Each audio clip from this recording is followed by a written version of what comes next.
জায়নবাদী উপনিবেশিক ইসরায়েল রাষ্ট্র একটা গণহত্যা চালাচ্ছে। পৃথিবীর নৃশংসতম গণহত্যা ওখানে চলছে।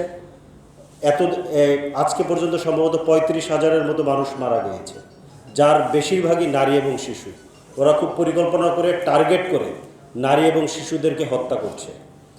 এবং আপনারা জানেন যে ফিলিস্তিনি 1971 সালে যখন মুক্তিযুদ্ধ হয়, মুক্তিযুদ্ধের সময় ফিলিস্তিনিরা আমাদেরকে সমর্থন জানিয়েছিল এবং তারা বলেছিল যে বাংলাদেশ হচ্ছে দ্বিতীয় ফিলিস্তিন।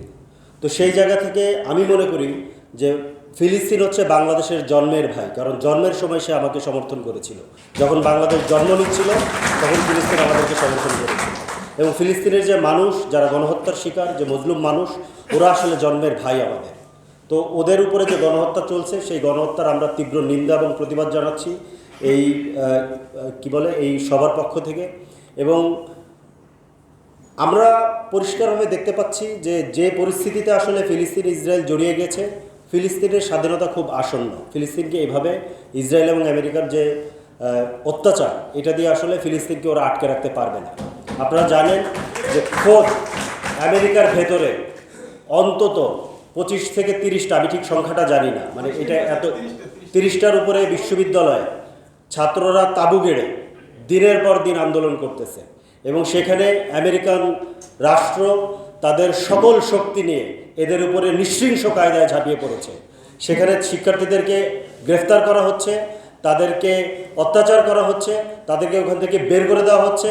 যারা নিজেদেরকে বাকস্বাধীনতার, ফ্রিডম অফ স্পিচের সারা পৃথিবীর যারা অথরিটি মনে করে, সেই আমেরিকান রাষ্ট্র এইখানে তাদের সহায়তায়, তাদের প্রত্যক্ষ সহায়তায় সেদিনও তারা 26 বিলিয়ন মার্কিন ডলার ইসরায়েলকে তারা স্যাংশন করেছে, যাতে করে ইসরায়েল অস্ত্র নিতে পারে তাদের কাছ থেকে, এবং ওই অস্ত্র ফিলিস্তিনের নারী এবং শিশুদের উপরে ব্যবহার করে তাদের গণহত্যা করা হয়।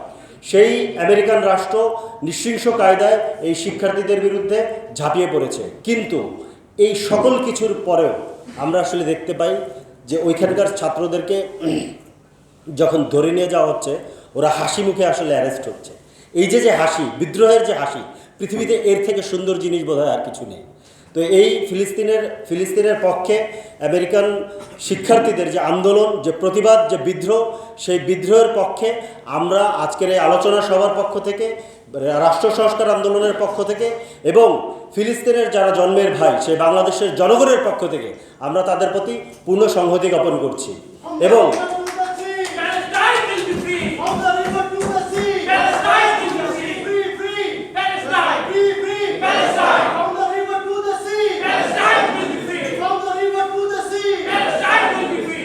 বন্ধুগণ, আমরা বিশ্বাস করি জর্ডান নদী থেকে ভূমধ্য সাগর পর্যন্ত মুসলমান, ইহুদি, খ্রিস্টান, দ্রুজ, বেদুইন সকলের সমান অধিকারের ভিত্তিতে রাষ্ট্র প্রতিষ্ঠিত হবে।